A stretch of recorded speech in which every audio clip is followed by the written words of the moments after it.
27 સપ્ટેમ્બરથી 5 ઓક્ટોબર સુધીમાં રાજ્યના મોટાભાગના વિસ્તારોમાં ભારે વરસાદ વરસી શકે છે.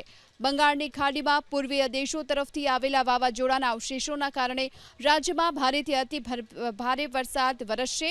આ સાથે દક્ષિણ ગુજરાત, દક્ષિણ સૌરાષ્ટ્રમાં પણ ગાજવીજ સાથે ભારેથી અતિ ભારે વરસાદની અંબાલાલ પટેલે આગાહી કરી.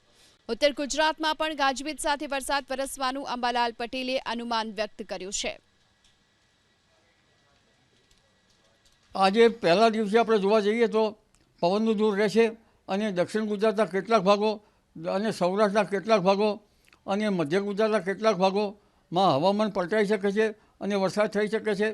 સૌરાષ્ટ્રના કેટલાક ભાગમાં અડધો ઇંચ કે એક ઇંચ જેટલો વરસાદ કોઈ ભાગમાં થઈ શકે છે. દક્ષિણ ગુજરાતમાં પણ થોડો વધુ વરસાદ થઈ શકે છે. મધ્ય ગુજરાતમાં પણ હવામાન પલટાશે. અમદાવાદ, ગાંધીનગરનું પણ હવામાન પલટાશે. પવન સાથે કોઈ ભાગમાં વરસાદ થવાની શક્યતા રહેશે. છતાં આ નવરાત્રિના પહેલા દિવસમાં કંઈક અંશે માતાજીની આરાધના કરી શકાશે અને અન્ય ભાગમાં પણ કંઈક વરસાદ થઈ શકે